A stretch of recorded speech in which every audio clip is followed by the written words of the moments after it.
സ്വർണ്ണക്കൊള്ളയിൽ പരിശോധനയ്ക്കായി SIT സംഘം വീണ്ടും ശബരിമല സന്നിധാനത്ത്. ഉൾപ്പെടെ ഉള്ള ഉദ്യോഗസ്ഥന്മാരാണ് പരിശോധനയ്ക്ക് ശബരിമല സന്നിധാനത്ത് എത്തിയത്.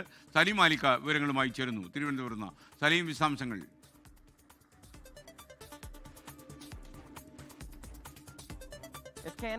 SIT സംഘം ഈ അന്വേഷണം ആരംഭിച്ചതിന് ശേഷം ഇത് മൂന്നാം തവണയാണ് സന്നിധാനത്തേക്ക് പരിശോധനയ്ക്കായി എത്തുന്നത്. മുൻപ് 2 തവണയും ദ്വാരപാലക ശില്പവുമായി ബന്ധപ്പെട്ട കേസുമായി ബന്ധപ്പെട്ട അന്വേഷണത്തിനും തെളിവ് ശേഖരണത്തിനുമാണ് എത്തിയതെങ്കിൽ ഇത്തവണ എത്തുന്നത് കട്ടിളപ്പാളിയുമായി ബന്ധപ്പെട്ട കേസിനാണ് എന്നുള്ളതാണ് ഇത്തവണത്തെ പ്രത്യേകത. കട്ടിളപ്പാളിയുമായി ബന്ധപ്പെട്ടുള്ള വിഷയത്തിലെ ആദ്യ തവണയാണ് ഈ SIT സംഘം, പ്രത്യേക അന്വേഷണ സംഘം സന്നിധാനത്തേക്ക് എത്തുന്നത്. അത് തന്നെ നേരത്തെ അറസ്റ്റിലായ മുൻ എക്സിക്യൂട്ടീവ് ഓഫീസറായ സുധീഷ് കുമാറിന്റെ കയ്യിൽ നിന്നും ചില മൊഴികൾ പോലീസ് അന്വേഷണ സംഘത്തിന് ലഭിച്ചിരുന്നു. ചില നിർണായകമായ മൊഴികൾ ലഭിച്ചിരുന്നു. അതുമായി ബന്ധപ്പെട്ടുള്ള തെളിവ് ശേഖരണത്തിനാണ്, ചില രേഖകൾ പരിശോധിക്കുക, ഒപ്പം തന്നെ അവിടെ നിന്നും അതുമായി ബന്ധപ്പെട്ട് കട്ടിളപ്പാളി മാറ്റുന്നതുമായി ബന്ധപ്പെട്ടുള്ള രേഖകൾ ശേഖരിക്കുക തുടങ്ങിയ ആവശ്യത്തിനാണ് ഇപ്പോൾ എത്തിയിരിക്കുന്നത്. ഒരു CA അടക്കമുള്ള 3 ഉദ്യോഗസ്ഥരാണ് ഇന്ന് രാവിലെയോടുകൂടി സന്നിധാനത്ത് എത്തിയത്. വളരെ വേഗത്തിൽ തന്നെ പരിശോധന പൂർത്തിയാക്കി അവിടെ നിന്നും മടങ്ങാനാണ് ഇപ്പോൾ അന്വേഷണ സംഘത്തിന്റെ തീരുമാനം. കാരണം അതിനുശേഷം നിലവിൽ തന്നെ ഇവർ ശേഖരിച്ചു വെച്ചിരിക്കുന്ന മൊഴികളുണ്ട്.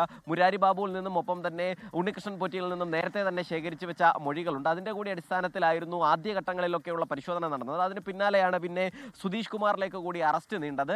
ആ തെളിവുകൾ കൂടി പരിശോധിച്ചിട്ടാണ് ഇവിടെ നിന്നുള്ള ഈ രേഖകൾ, ഈ കട്ടിളപ്പാളി ഇവിടെ നിന്ന് കൊണ്ടുപോകുന്ന സമയത്ത് ഈ അവിടെയുള്ള രജിസ്റ്ററിൽ അത് രേഖപ്പെടുത്തിയിരുന്നെങ്കിൽ എന്താണ് രേഖപ്പെടുത്തിയിരുന്നത്, അതിലെ തൂക്കവും അളവും ഉൾപ്പെടെയുള്ള കാര്യങ്ങളിലുള്ള ചില ആശയക്കുഴപ്പമുണ്ട്. ഇതെല്ലാം പരിശോധിക്കുക എന്നുള്ളതാണ് നിലവിലെ അന്വേഷണ സംഘത്തിന്റെ തീരുമാനം. വളരെ വേഗത്തിൽ തന്നെ പരിശോധന പൂർത്തിയാക്കി മടങ്ങാനാണ് നിലവിൽ അന്വേഷണ സംഘം ആലോചിക്കുന്നത്.